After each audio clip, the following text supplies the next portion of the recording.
Most hockey fans of the era 50 years ago know that colored pucks were tried out in the World Hockey Association, which at this point hadn't even completely gotten off the ground, although there was a lot of talk going around.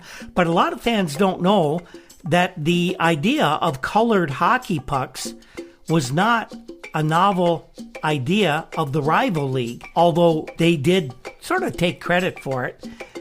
Bob Monahan of the Boston Globe wrote a story this week about colored hockey pucks, and we have that for you now. All hockey pucks are black, right? Wrong. Now you can get them in green, red, and blue, but there's a catch. They're not regulation pucks. They're for practice play only.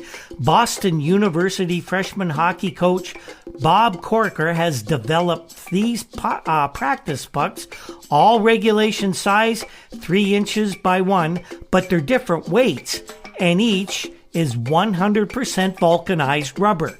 Crocker spent over a year with rubber experts and representatives of the Arthur D. Little Company working to perfect these practice pucks. The designer-inventor explained, "It was just a case of trial and error. We finally hit the perfect compound, and now we're producing these colored pucks." A regulation hockey puck weighs 6 ounces. Crocker's green puck is 11 ounces. The red one's 15 and a half ounces, and the blue one weighs 19 ounces. And you can see where we're going here, why they would do this. Bob Crocker says that he got the idea a couple years ago while watching Mike Hyndman, an All-American defenseman at Boston University, shooting lead-weighted pucks. He said Mike, who by the way now is playing professional hockey, was one of the finest college shooters ever. His shot was quick and strong. He did benefit from the weighted puck, but he thought an all-rubber puck, only heavier than usual, would actually react in a more true manner than the lead-weighted puck. So that's what got him started in making these colored pucks. Crocker is now president of Weighted Wonder Incorporated.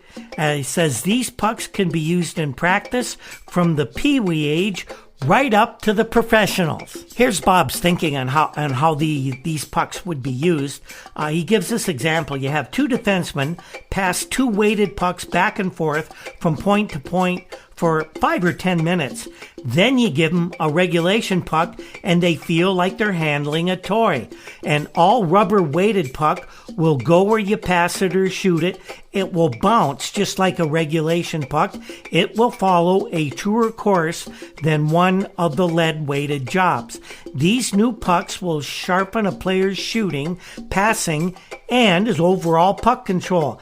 And the extra weight will help a player build up his hands, arms, and most importantly for shooting, his wrists. Crocker is quick to point out that there are some caveats with these colored weighted pucks. They should not be used for street hockey, for slap shots, or any kind of a shot on goaltenders, practice or otherwise. The real value of these pucks comes on the ice, says Crocker. True hockey is played on skates and on the ice, and that's the best way to practice the game too. Bob says it would be possible, however, to have shooting drills in a backyard, provided you shooting from a slippery surface, say a piece of wax plywood that's highly varnished or something like that. Bob says he would only advocate a wrist shot at a target.